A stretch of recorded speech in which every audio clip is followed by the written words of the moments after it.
I wanted y'all to get a good close look at the beard because its days are numbered. It's May 1st. Happy May Day. After all this time, I thought I'd tell you quickly why I had this stupid beard. I'm not an Appalachian. I'm not Rumpelstiltskin. The last time I saw Cecelia, we had supervised visitation, and we still had to wear a mask. That's how long ago it's been. And I didn't shave that day, but I was wearing a mask, and I took it off anyway because I wanted to kiss her. And she had seen that I didn't shave, and when we were leaving, I was like, I promise. I was like, I'm not going to shave. I'll let you see it. Or she made a big deal about it, so I promised her I wouldn't shave again until I saw her again. Little did I know. Yeah, so I haven't seen her or talked to her in that long. It's become symbolic. I really wanted to show it to her, but it's become problematic. And I think even she's so smart that even if I asked her, if she were here right now, what should I do? And I gave her the options and told her what I was thinking, keep it or shave it. She would go with probably shave it. I've gotten a lot of resilience about the beard, especially from females. It's kind of funny. And I welcome it. They're really timid and they tiptoe around it, but they tell me no holds barred, they hate it. So that's cool. I'm not trying to impress anybody. I look like a Yahoo, I know it. And I don't care, it makes me look different. It makes me memorable, and it makes me more approachable too. When I started, I had the same when I worked at Amazon, and we had a bunch of crazies there, and it made me a lot more approachable. I look like one of them. So it has its benefits, you know. People were telling me, you can't go interview with jobs looking like that. They hadn't interviewed for a job in a while. Then I'll take these earphones out. That's because it's making me yell listening to the Allman Brothers. It's a beautiful day here, and I just love listening to the Allman Brothers. Blue sky. It's a blue sky. Miss it. So anyway, back to Cecelia. When we last met, I realized today, May 5th, I think was when she was taken. So it's creeping up on, I believe, 5 years now she's been gone. I don't even know, 4 or 5 years. I can't even keep track. It hasn't mattered to me. It's almost like quitting drinking. I stopped drinking back in 25 years ago or so almost. And I don't even think about it. You know, it's not like I'm going to sit here and be like, it's been this many weeks and this many months and this many days. That's ancient history, man. This is the past, and I can't change it. And I don't like looking back. I'll learn what I can and keep moving forward. So that's where the beard is gonna go. I think though it's getting in my mouth and it's just becoming a problem. I'm gonna keep it though, and I found this lady who is a really good hair cutter. I don't know what you call her. She's not a barber really. But she already is like, yeah, we'll cut it to this length when you're ready. And what I'm going to do, I'm going to get her to cut it off that length, and I'm going to make a mask out of it, and for Cecelia for one day, just so she can see it. Even if it's going to be on me, I'll just be wearing it as a mask. That was a friend of mine, Jane's suggestion. So when we last met yesterday, we were in 6th Circuit Court in Jefferson County, Louisville, Kentucky, for the Judge Ward. We have Christine Ward as a judge. In Kentucky, it's one judge per family the whole time when you get divorced. And we got divorced when Cecelia was like 3, I think. And so she had 15 years with this clam. And boy, she's a piece of art. I don't know. I've heard all sorts of things about her, and I'm not going to go into it because she already doesn't like me. And I'm stuck with her, and she's stuck with me. And she's not making anything easier for herself or anyone. She's just making it harder on our child, which doesn't make me like her very much. So we're in court. I don't know the legal procedures. Back then, I'm pretty much a novice to the legal system. Compared to now, it's crazy. I didn't know anything, and just a child. So I show up at court. I didn't do anything wrong. And I don't even know if what the purpose of the court is, and it didn't really matter because all she had to do was ask me what happened. I would tell her, there's no case, there's nothing. And the unfortunate thing was that Casey had filed that EPO, what do they call it down here, restraining order, and the judge granted it for 3 years for herself. But for some reason, the judge gave Cecelia, we had joint custody. We still do. I imagine that's what the decree says. So we have joint custody. She says Cecelia can go with her mother. I'll lose all parental rights. And that's that. See you later. And how that happened was, like I said, I showed up to court. It's me and there's Casey with her attorney. My attorney died. He keeled over in court, had a stroke in the middle of court. He's my age and died. So that was my family court attorney. And it is expensive switching family court attorneys because every time you hire one, they got to catch up to where you are with the case, with your, with the whole case that exists because of the child. And as time goes on, all that does is just build and mount and mount and mount. And our caseload now, especially because of me filing so many stupid motions that judge has just errantly ruled against time after time, is now just massive. It takes an attorney a week to catch up, and you pay, I think, an attorney on average is $300, maybe $275, $375 an hour, just to sit around. What kind of job is that, man? Somebody sitting around just reading the record, doing nothing else, making that much money. So we're all standing there in court, and it only takes, we're in there probably 5 minutes. She asked a couple of questions, and I'll say what happened. And I remember she paused. After I said something, she paused, like she didn't believe me, which makes me mad. I don't lie, and I don't like when people don't believe me. Take these off. I mean that. And Casey lied, and her attorney. She pulled. We had a string. We had a text going between us. A private text that had been ongoing since the divorce, probably. We never started a new chain or whatever you call it. We just kept texting. So we had like this text that was 10 miles long between a private text, private conversation between two divorcees.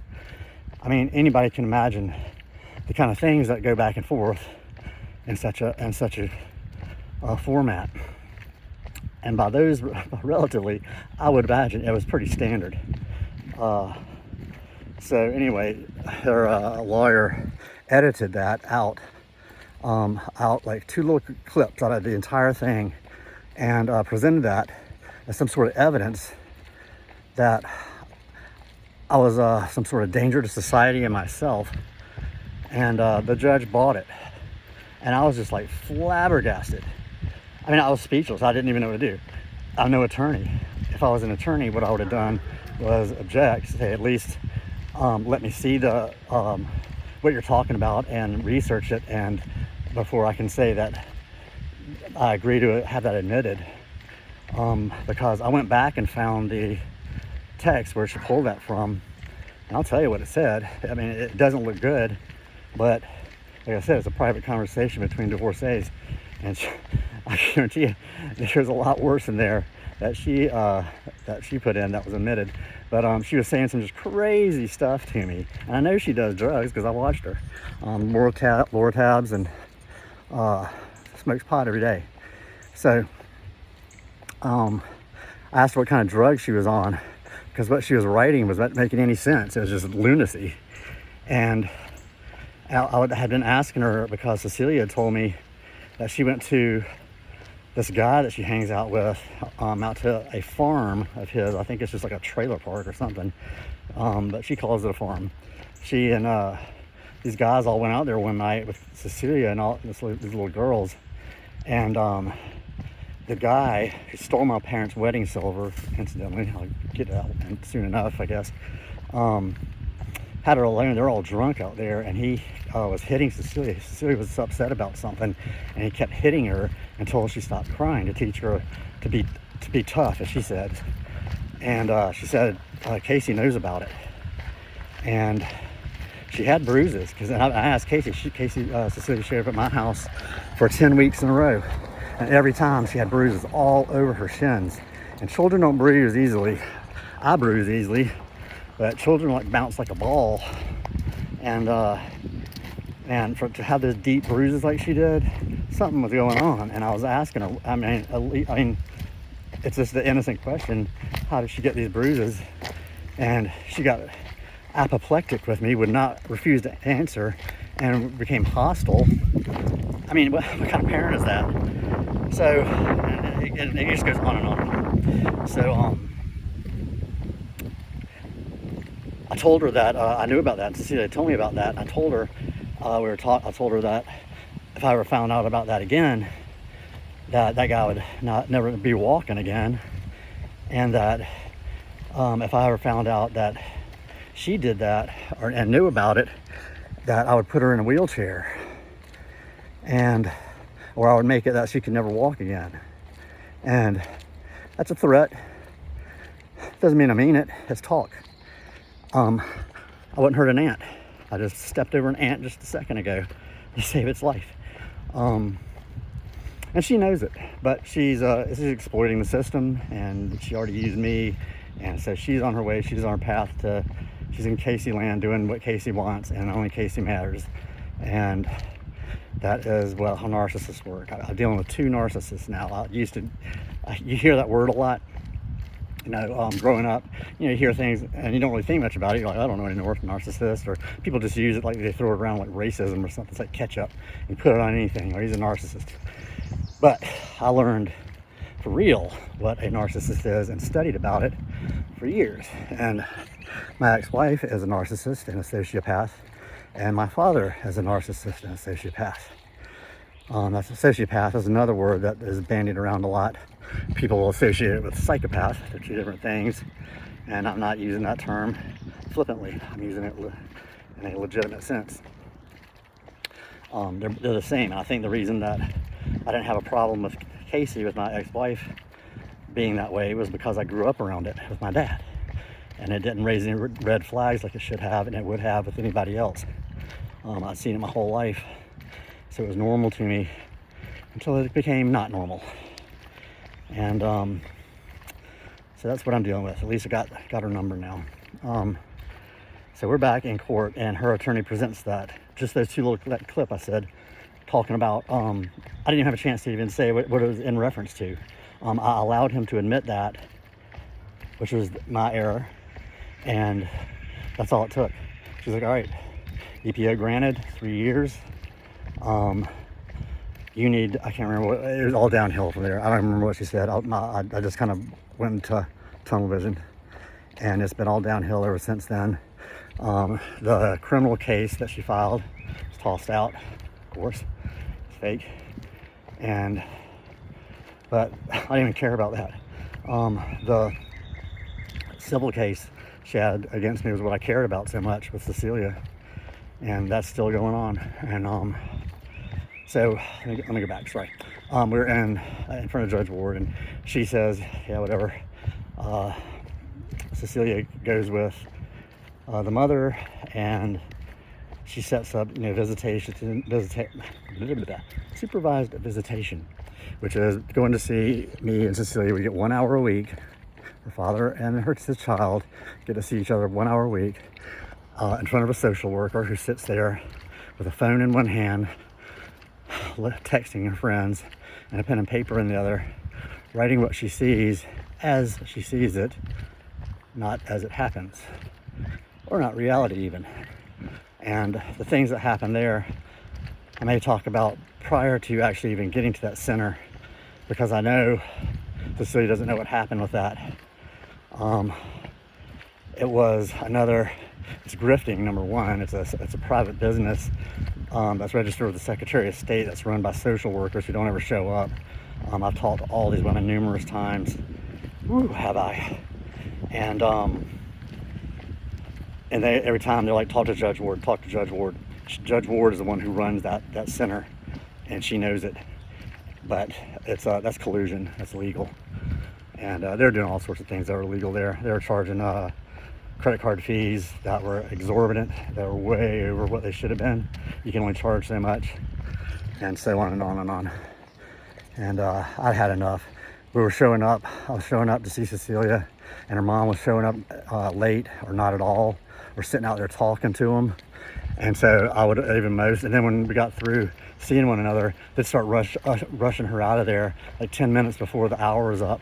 And so I started saying something, and they got mad about it. Like, I'm not paying their salary or something. I had to pay. It's a subscription service. It's not like you just pay when you go. If you don't pay, you don't get to see your daughter. And if they say that you can't see your daughter, you can't see your daughter until you pay. And they didn't show up sometimes. And like I said, nobody's even there. They just pay those workers if they have somebody on the books or you're scheduled to show up. That's how they operate. And sometimes the workers don't even show up. I still have to pay. It's crock. Anyway. And then it was depressing. It was authoritarian. Those women were idiots. They were writing things down that I couldn't talk to my daughter. First time she showed up, she had stitches in her head. I couldn't look, see, talk to her about them. Couldn't ask about it. She had to pretend she didn't have stitches in her head. It didn't exist.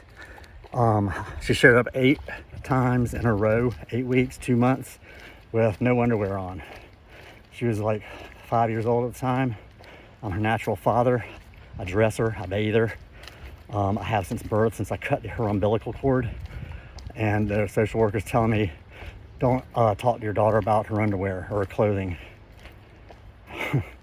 So, because I also made a big deal. She was wearing these shoes that were like 10 times too big for her. They weren't hers. I don't know who, I guess there might have been Megan's or my stepdaughter's, or I don't know where she got them. And all her clothes were filthy.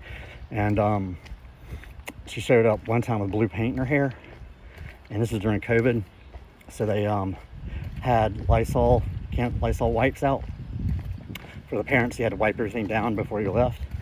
And she had blue paint in her hair one week because she never had bathed. She was always filthy. And then the next week, she was still in her hair. She hadn't even bathed in a week. So, and I took the Lysol wipe and touched the blue paint in her hair. She was only, up to my waist back then.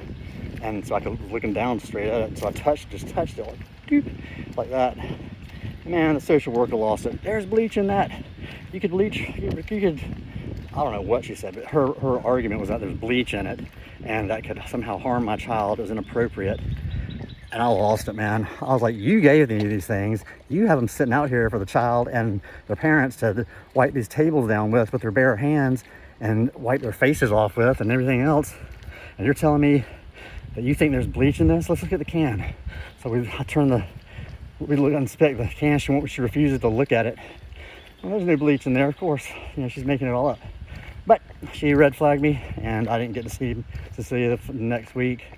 But I had to pay $75 for the pleasure of not being able to see her, and so it goes. And it was grifting. They just kept raising the price for no reason. They just send me a letter and be like, or an email. They don't send me letters, but they send an email to me and be like, oh yeah, this week instead of $75, it's going to start being $95 for an hour. And and soon, and maybe in 3 years, it'll only be like $300 an hour. So anyway, I went to the judge and I told her about all this kind of crap and what happened, and she didn't say anything, of course. I'm sure she already realizes what she's doing, I would hope. I have no idea if she does or not. She doesn't act like she does. That's something else that I wanted to get to in this video, is that I discovered during all this time in the legal environment, there are no ethics in law. You think if there was ever going to be an environment where there are ethics, it would be law, but it's not. There's what's legal and what there is not. And attorneys manipulate things in their favor and against their opposition. They don't try to find compromises. They don't try to find settlements and solutions. They try to win cases if they can, and the other person can go eat their shorts.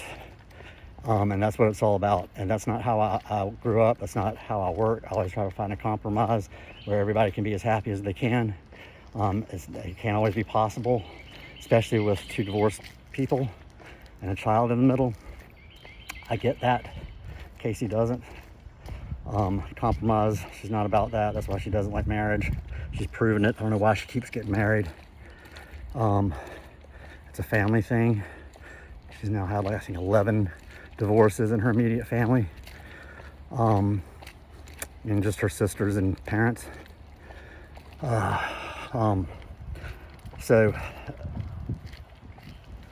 anyway, that is admitted by Judge Ward, and she sends everybody off, and I go talk to an attorney and find out what I need to do to get this ship sailing upright. And you know, the attorneys talk a big game. You're giving them at least $1,800, usually $2,000 plus $2,500. In one case, I have $4,000 retainer, and they go through that and before you can blink an eye, and especially when they have to catch up and read the record that's gone before they can even do anything. So they talk a big game too. That's another thing. Attorneys talk like they're going to go in there and kick everybody's butt and not take any crap from anybody. Once you get that money in the bank, totally different tune. They file a motion, which is free. They charge you usually $1,800 for the service of filing a one-page motion, which I've done dozens of times for free. They just have it typed up. So they file a motion to see the judge. We go in front of them and they plead with the judge. What can we do? Do you tell us? I'm not going to do anything. I'm not going to argue with the judge because I have to see you every day and you're my bread and butter. And you can ruin me if you want. And so you get that. And these people will golf together and drink together. And you gotta think about that too. That friend of mine who's deputy sheriff told me a story where he was sitting in, he's the bailiff, and these two attorneys were going at it, yelling at each other. It's like cinematic, like you see in Senate hearings and stuff, cussing each other, freaking out. And finally the judge is like, all right, I've had enough. I want you to see you two back in my chamber right now. And the tension was like so thick, he cut it with a knife and everybody's freaking out and nobody's saying anything. My friend is like waiting for something to go down, and they go out the back room, back behind the bench, and he follows them back there, and they're like, wait out here. And so he's standing by the judge's chamber's doors. They go in there and shut the door, and he can hear them in there. Next thing you know, you can hear laughing. They're all having the best time. They're talking about golf or horses or something. And they come out high-fiving each other and stuff. And they walk back into the classroom. Serious face. Like it never happened. It's all an act. It's all bullshit. It's theater. And they're all liars. And that is one thing that I have learned and has been corroborated over and over. So there's that.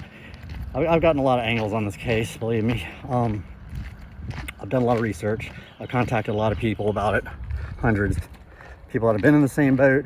I have friends who are married to judges. I've talked to judges. I've talked to mayors. I've talked to children of these people.